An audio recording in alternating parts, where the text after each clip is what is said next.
Hello there, my name is Sol, and today I'm talking about the film Selena. Selena is a 1997 film about the musician Selena.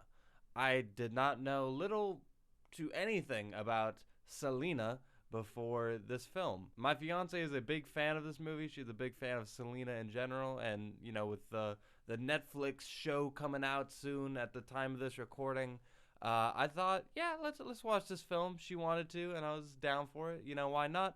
And it came out in 1997, the year I was born. I'm trying to watch every film from that year, so it's gonna be sooner or later. And I watched it now, and it was a good film. It's weird. We have a lot more of these like musician autobiopic films nowadays, and they're a good genre. They're a good way to like really celebrate something that happened from yesteryear. This big artistry event that happens with musicians, and they take the world by storm, and that's exactly what happened here. And it was a very interesting story. We saw Selena from childhood being forced to play instruments to learning to sing, and like eventually getting these small venues and bigger venues and getting married and then getting killed within the same film.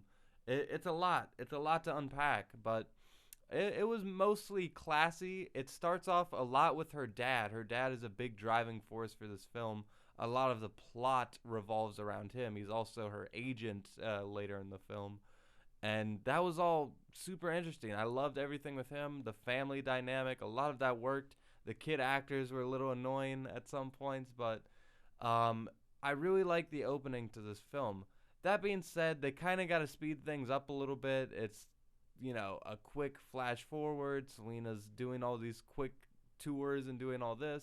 And then she gets married. She meets this guy and gets married. And it's portrayed what I believe is how it happened in real life, where they don't know each other that long. He's literally like the guitarist in the band. And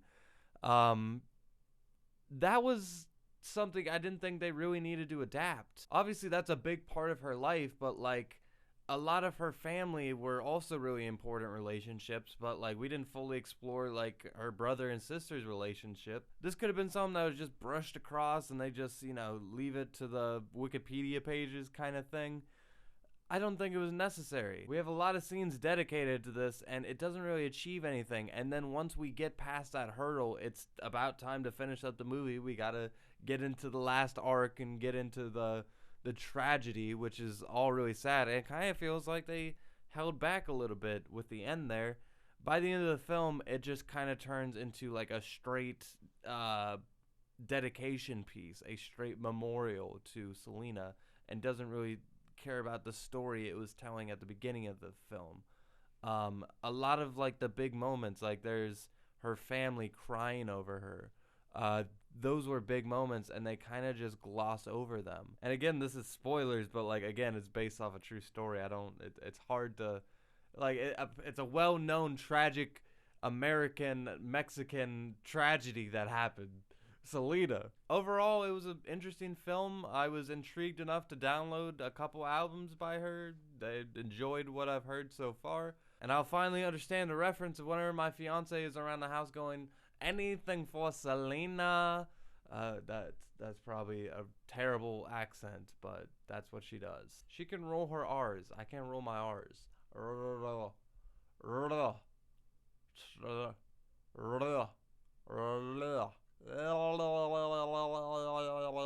yeah, I'll give Selena a 7 out of 10. It was an enjoyable film. It's definitely worth watching. I learned more about the person, the legend of Selena. As always, thank you so much for watching. Watch my other reviews. I have a lot of movie reviews on this channel. Thank you as always, and until next time, with that, I leave you.